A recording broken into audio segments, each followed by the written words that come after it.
Hello and welcome to another episode of the E-commerce Coffee Break podcast. Today we want to dive into ways on how you can use AI to autopilot customer growth and retention. Now, as a young brand, you have a tough life, and marketing specifically is tough, and sometimes you have to deal with so many things, and now AI might be just the right tool what you need as a young brand to get started to help you get your brand off the ground. I want to dive into this very wide topic, and with me I have Kiyan Foroughi. He is the CEO and co-founder of Needle at askneedle.com. At Needle, he shapes the vision, strategizes, and oversees product development and distribution. He previously co-founded Botica, a London-based fashion e-commerce marketplace, and he also was the co-founder of Electric 8, a successful growth agency supporting startups and brands in finding and scaling their product market fit sustainably. He brings a global perspective from living in Paris, Dubai, Boston, New York, London, and Singapore, and he's fluent in English, French, Farsi, and Italian. So he's a global citizen like I am, and I think we will have a great conversation there. So let's welcome him to the show. Hi, Kane. How are you today? I'm doing well, Klaus. Thank you for having me. Excited.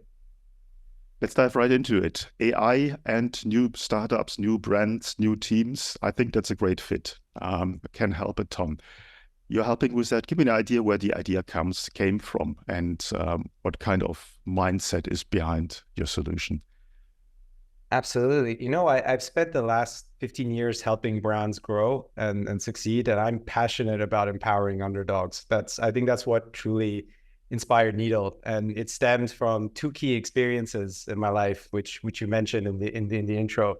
So first, I co-founded Botica. That was a marketplace for fashion accessories brands, where we went and found brands all over the world with beautiful stories, beautiful founders, beautiful backgrounds to what they do. And our tagline was, "I'd rather wear a unique story."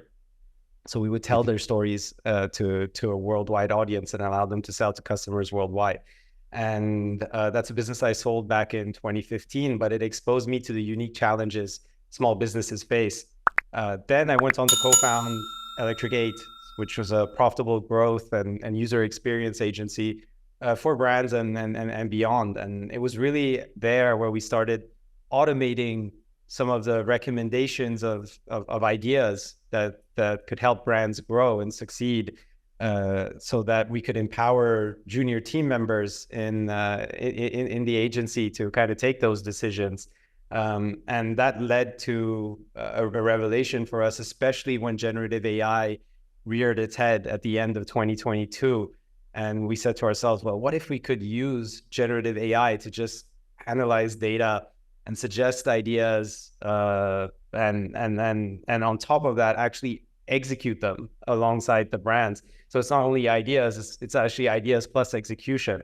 And that's when we thought, like, hey, we have something here. We know it can help millions of brand owners and small businesses worldwide. So let's go for it. And I think that's how Needle basically combines my experience in e-commerce, growth, and now with the latest advancements in AI to empower small brands to punch above their weight and compete with bigger players.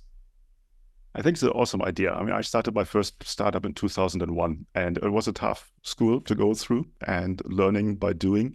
And specifically with data, you don't know, as a young startup founder, you don't know what you're looking at. And now having like a AI marketing manager by your side who helps a lot. It specifically helps young brands where money might be an issue a lot, because not everyone can afford a marketing director with 20 years experience and so on and so forth. So tell me a bit of the use case, the approach on using AI in marketing and really facilitate all the features or the benefits this AI can offer. Yeah, absolutely. Very happy to do that. I think maybe I'll set a little bit context in terms of the kind of mission that we're on, and touch upon some of the pain points that you just lined up there. And then from there, I'm just going to go and tell you and answer some of the questions about that use case. So we're on a mission to help small e-commerce brands defy the odds of today's landscape. And the odds that I'm mentioning is some of the ones that you already mentioned: limited resources, less capital, but also a tight macroeconomic environment where the customer was already picky, but now they're also cost conscious because of everything that's going up. And that's like really driven acquisition costs up, and you really have to make the most out of each dollar that you're spending. And that's where Needle comes in. We're an AI marketing assistant for small e-commerce businesses, especially in fashion, beauty, and lifestyle sectors. That's what we get. That's what we know. That's our background. The assistant helps them by crunching the data so they don't have to, suggest ideas that will help them grow their business so they can just pick from those ideas or refine those ideas. And then it generates the ads, emails, and videos that it recommended in those ideas and creates a first draft so that a small team can match the output of one that's 3 to 4 times their size. And now kind of going to the use cases and what that means in more practical terms, like I would say we offer 3 key features that our users find, valuable in line with what I just described. At the end of the day, it's about having a dedicated marketing assistant by your side. But these 3 features are: first, it analyzes and predicts. So you just connect all of your existing tools like Shopify, Google Analytics, Meta Ads, everything that you use on a daily basis, and all those tabs that you've got open as a business owner.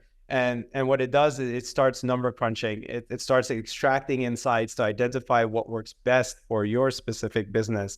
And you can almost think about it of like it's trying to act as a crystal ball that is figuring out like what tactics are likelier to succeed. And let's say at that point, when it's analyzing, it's figured out that you have a customer retention opportunity, and that's where it's going to focus a big bulk of its recommendations. So that's the first one. The second one, it's like providing smart bets and ideas based on that analysis. So drawing from like our vast database of tactics and consideration factors that we've given the AI, it just personalizes and gives smart bets and ideas that are aligned with your goal. So like, the previous example was it might have highlighted that you have an opportunity in retention. So what it'll do is it will recommend that you send a targeted email campaign to past customers and highlight specific products that would drive retention based on what they purchased the first time, and personalize the experience to all of your customers the second or third time around. That's the second part. The third part is it generates first drafts of assets. So if it recommended that email that I just mentioned, instead of spending hours crafting that email, it produces the first draft for you, and this saves a massive amount of time. I think you probably sent emails yourself quite a lot, so it can take 3 to 4 hours from scratch, and what we're trying to do now is and it's working. It's kind of reducing those 3 to 4 hours to 15, 20 minutes worth of work, some final edits, final polishes, some final checks, and hit send. So in essence, Needle analyzes, it recommends smart bets based on that, and it helps you execute faster, saving you time and energy, while allowing you as a business to do more with less. Sounds like a great solution. Tell me a little bit about the data that you need so that Needle can work to its full potential. You said there is APIs to different platforms. What kind of data do I need, or how long does Needle need to learn enough to come around with the right outcome? I mean, data and context actually is at the key of making our recommendation and our ideas likelier to succeed and help you as a brand grow. So I would say the key things are and the key sources are really three data sources. One is your own data. So when you connect your data from your various different tools, your web store, Shopify, obviously the most popular, but also from your ad platforms, whether it's Meta, whether it's Google, your email marketing platform, whether it's Klaviyo, it's pulling all the data from these various different insights, different places, and trying to build insights that are holistic and cross-channel, so that it can get a view of, okay, what works here? What's the better customer? What's the average customer? What's the worst customer? Similarly for channel, messages, types of products, the better, average, worst ones. So it's kind of gathering all of these insights to get an idea of where you are and base its recommendations on top of that. But then there's two other data sources that we pull. One is the benchmarks and data from outside sources as well. So we kind of give it, it's almost like, think of it as like we're helping it form its mental model of the world. Like it's saying like, okay, well, now I know the company and its states, but like, how is the world at large working? And that's the second part. So we put together data lakes of information from other sources. So from benchmarks of CPC, CPM, data, trends on keywords, the ones that are trending, the ones that are not, the level of competitiveness.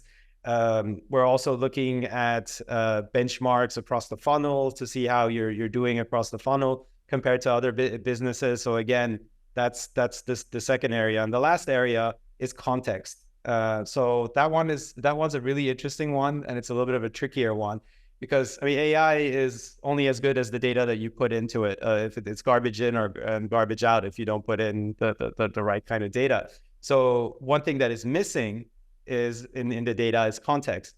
So we learned to ask and bring a lot of context from the business and outside world into the AI itself by asking questions in very simple human natural language, the same way you would answer something on ChatGPT, and ChatGPT has democratized basically that ability for machines to understand and process that kind of information.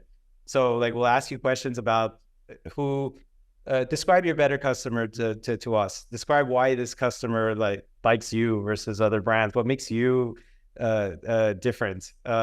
Tell me certain words you like me to use, certain words you don't like me to use. Like these are things that, just connecting to data sources, they would never be able to figure out. So we basically prompt the human to answer these kind of questions. And then when you combine the three, it's getting closer and closer to how, you would think about things like, hey, how's the state of my business and what I need to do? What's the outside world? What's some extra context?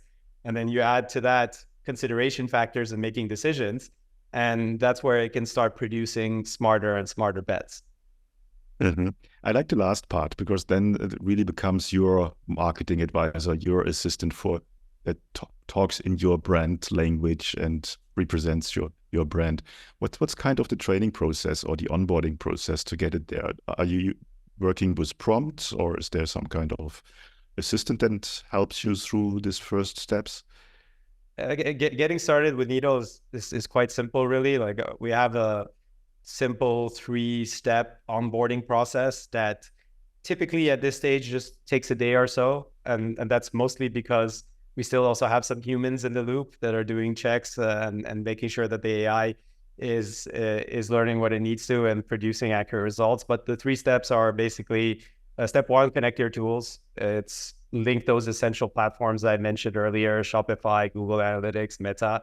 So that allows the AI to access your data and start formulating those personalized ideas. Then in step 2, you go through this, simple Q&A process with the AI that asks you that context around your business. So some details about your brand, your customer, what sets you apart. And that, as I mentioned, this context allows us to go beyond the data and help the AI refine its suggestions, making them even more relevant and effective. And as you rightfully pointed out, more personalized to you and your brand. And lastly, the last step is you get your first set of smart bets and ideas and recommendations from the AI. And internally, we kind of call those calibration ideas. Mm-hmm. So like once your data syncs and somebody on our team has reviewed the initial output of the AI, you get those initial recommendations, and you can choose to implement those ideas because you already love them and generate assets, whether it's ads, videos, or emails. But then you can also provide feedback to the AI so that it can learn and improve its future recommendations. So you could say, I like this idea. This insight was great. Do you have more tactics or ideas based on this insight? This channel doesn't work for me. I don't want to do it anymore. That downgrades that channel in terms of than how it appears later on in the recommendations. So that's the three-step process. But I think it's important to note that we're at a stage where we're in a beta and about to come out of this beta in the coming months. But we're at a stage where the human checks the output of the AI, because we're kind of refining and building more and more the judgment of that AI based on all the different brands and all the different scenarios that we start seeing. So we come up with new rules and new exclusion criteria. But once we reduce the amount of time that a human spends, then I think we just reduce this down to the time it takes to sync your data through those APIs. And its accuracy is one that's been working quite well. And just to give you, we have promising early results in this beta about brands that use 5 of our tactics or ideas have on average grown their baseline revenues by 47% over 5 months. So that's like trending in a good direction, but we obviously want to keep training it and improving it. I to be honest, I don't see for all the better AI tools in the future a reason to not have humans in the loop. I think it's not about AI replacing humans. It's human plus AI, and AI is augmenting humans, and the other way around. But yeah, that's how simple our onboarding process is. It's just a three-step process that takes a day or so at the moment. Okay, I think you're quite right, and I think we need to give our listeners a heads up that, as you said, the jobs will not be taken away. You get a new assistant, a new partner on your side, and I'm one of the persons who uses ChatGPT and has started to use please and thank you just to be nice to ChatGPT. So that says that there is disconnect. I'm one of those people too, Klaus. I'm one of those people too. And just to build off of what you're saying. I think you have to adapt to the new environment. We have to move from like a content or creator or producer mindset to one of an editor almost with this new AI stage, which is, this is my assistant and I'm going to give it context, and I'm going to give it outcomes and goals, and then I'm going to prompt it until the point that I'm happy with the output. And I think that shift is one of like moving more from, as mentioned, the producer's mindset to the editor's mindset. 100% correct. Yeah. You already gave an example on what kind of KPIs or what kind of results you potentially can see, and even higher than that. What kind of reporting tool is in Needle, or what kind of tools do you have to report the results or the success coming out of the usage of Needle to the user? That's a great question. It's a very topical question. It's something we're working on at the moment. So the AI learns currently in 3 ways, and I'll talk about those 3 different ways. So the first way that it learns is through the feedback that I mentioned that you can kind of give it. Based on what you have seen or experienced previously, or what you're seeing or experiencing right now, potentially even in data sources that you haven't connected. But the second way that it learns is that we issue these, let's call them learning reports, where we basically say at its simplest, we recommended that you run this campaign. This is what we expected of that campaign, because we expected these kind of numbers. We expected an uplift of $1,000 a month, and that's based on spending $300 of budget on this campaign, and the cost of clicks and the conversion that we were expecting from it. And the AI kind of goes to work and says, okay, like, this is what we expected. I'm a week in. How is it actually going? What numbers are higher or lower? Like, is my cost per click higher or lower? Is my conversion rate higher or lower? Average order value? And then based on that, it pours into our tactics database, and it says, well, when CPC is higher, but conversion rate also is higher, what do I do based on that? And based on that criteria, it then kind of comes up with a series of recommendations and starts with the bottom line up front of what it thinks. So like, for example, maybe in that case, it would say, hey, the early results are really promising of this campaign. I think you should continue doing it. But your CPC is high. So we think that there's a few ways that you can optimize it by including higher performing assets and removing the assets that are less performing in the campaign, and a few other things. And then based on that, it suggests more ideas. So that's the second way that it learns and goes through the test and learn feedback loop, basically. And the third way that it learns is through learning as a group. Let's say all the pet care brands on the platform. What are the things that seem to be working for the group? Like if you're not doing it, it will suggest that, hey, maybe you should do this. This has worked with other pet care brands that are very similar to you. So like in AI parlance, that's archetypes. So those are the three ways that it kind of learns and almost acts as a normal human assistant that picks up knowledge over time, and knowledge that's only only key to you and your brand, and helps you at the end of the day grow in a world where it's never been harder to grow, despite how easy it is to launch a brand. Yeah, I'm sort of jealous call myself a digital dinosaur, because I'm doing digital marketing for more than 20 years. And things, even if things have become more complicated and more competitive, but with these tools, a lot of things become much, much easier. And I really, really like this approach. Who's your perfect customer? You gave a couple of examples on the industries you work with, but who's your perfect customer?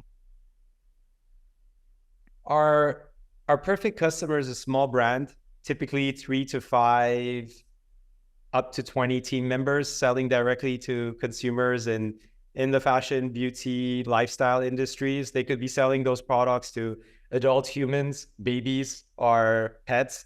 And often they are on a Shopify stack and platform. We also do, we do integrate with Ecommerce as another web store, but the vast majority are on the Shopify stack and ecosystem and all the various other tools around it. But think of like our perfect customer as the passionate founder wearing many different hats, including marketing. Perhaps they have a small team, but a mighty team of three people, and they're on 3 to 5 people, and they're on their way to growing to around 20, and the founder is still very heavily involved in the marketing activity. Even when they're 20, they might have a junior marketer with them, or an agency here and there doing 1 or 2 different things at that stage, but they're still heavily involved. And I can give you some examples of the type of brands that we work with. So one of them is a brand called Clover. It's a New York-based skincare brand that sells makeup that's good for the planet, but at affordable drugstore prices. So, to give you an idea, they're a team of 3-4 people, 2 co-founders, and the co-founders kind of split the marketing. One of the co-founders is an influencer, so has some experience with that aspect of marketing, but neither of them come from a digital marketing background, whether it's performance marketing, email marketing. So they find a lot of help and resource in getting that AI marketing assistant by their side. Another brand is Kindtail. They're a Los Angeles-based company that creates these very innovative pet crates. So when you're traveling with your pet, it's very comfy and very humane. And lastly, and to give another example of a brand, there's a brand called Club Paddles, which is based in Utah. They're basically taking the pickleball paddle world by storm with very stylish paddles. And this is a very just good example of the type of companies that we go with. The club, for example, is a team of 10 or so people. It's mostly the founder doing the marketing and owning everything that's going on the Shopify website. He's doing a great job, even though he's not like an engineer or a coder by background. So while we also have some larger brands and also some agencies that use us as customers, we're geared at empowering the underdogs. That's where our heart is and our passion lies. And we want to help these visionaries do more with less and give them the tools and support they need to succeed and thrive in today's landscape. Yeah, I think that will be a good news for lots of our listeners, because I know that they're in this position, in this growth stage at this point in time. And Needle definitely a solution that will work for them. But we come to the end of the coffee break today. Is there anything that you want to share with our listeners that we haven't covered yet? I'd like to share a piece of advice, and I'd like to share, a little support and help. So, in terms of advice, as an entrepreneur myself, I've learned a valuable lesson over the years, which is embrace taking smart, calculated bets and taking them quickly. The velocity at which you take smart bets and the amount of bets you take in the shortest amount of time will ultimately define how successful you will be. You just got to take a lot of smart bets and take them quickly. So think of yourself as a smart gambler. There's no guaranteed path to success in everything that we're doing, but by taking these measured bets based on data, based on insights, but also guts in the shortest amount of time possible, you increase your chances of finding what works for your unique brand or your unique business. And failure is not the opposite of success. It's actually part of the journey, and every bet gives you that piece of learning that can help propel you forward. And lastly, I'll say I don't actually condone actual gambling in the traditional sense. I'm not a gambler myself. I just mean very theoretically. So that's the first thing, and the other thing is we're in a beta at the moment, and for any listeners of the e-commerce coffee break, feel free to sign up. In the sign up, it will ask how did you hear about us? Just mention the e-commerce coffee break, our class, and basically what you'll receive in return is we operate on a pay-as-you-go consumption-based model. That's how our pricing works. You purchase credits, and then those credits, you can use them for generating ads, emails, assets. The insights, the access to the platform, the ideas, all of that is free. We only just charge for generating assets. So if it comes through you'll get three credits for free to try and test Needle, and that means 3 emails, ads, campaigns, videos that you can test the platform on, and hopefully like others in our early beta, it will help you generate some revenue and grow, and we can help you in your journey and help you thrive in this tough world. I think it's a great offer. I will try it out, to be honest. So where can people find out more about you guys? You can find out more about us on our website, which is www.askneedle.com. That's probably the best place to go. And there's a demo right there on the website, but also top right-hand corner, feel free to sign up for early access. Excellent. I will put the links in the show note. Then you're just one click away. And I hope a lot of listeners will try it out. As said, I will do. And I hope that you will get a lot of signups on your site. Thanks so much for your time today. And let's stay in contact and talk soon. Thanks, Klaus. Thanks for having me. It was good fun. And have a good evening in Buenos Aires. Hey, Klaus here. Thank you for tuning in to another episode. Before we wrap things up, I've got a couple of important points to share. Firstly, if you have enjoyed today's episode and want to support the show, here's a simple way to do it. Help me out with that algorithm magic by liking, commenting, and subscribing on your favorite podcast app. And if you're feeling extra generous, leaving a rating would be great. Your support helps me bringing more impactful guests on the show, and it makes it easier for others to discover the podcast. Secondly, I want to talk about to all your business owners out there. Here's a question. Are you tired of juggling everything in your business while struggling with your marketing tasks? Fed up with hit and miss experiences of hiring freelancers or agencies that don't quite get your vision? but perhaps you're not ready to commit to a full-time in-house marketer just yet. Well, I've got a solution for you. Introducing our fractional marketing team. My team and I provide top-notch experienced marketing professionals to become an extension of your business. Not only will they save you up to 50% on cost compared to traditional hires, but they also take care of all this time-consuming, repetitive and complex marketing tasks that have been holding you back. And this way, you can concentrate on what truly matters, the core of your business. To learn more about how we can help you to scale up your online sales with a fractional team member, head over to our website, smart-ecommerce-marketing.com, or reach out to me directly and I'll get you the details. You will find the links in the show notes. Thanks for being a part of our podcast community, and remember, your support means the world to me. Until next time, see you then.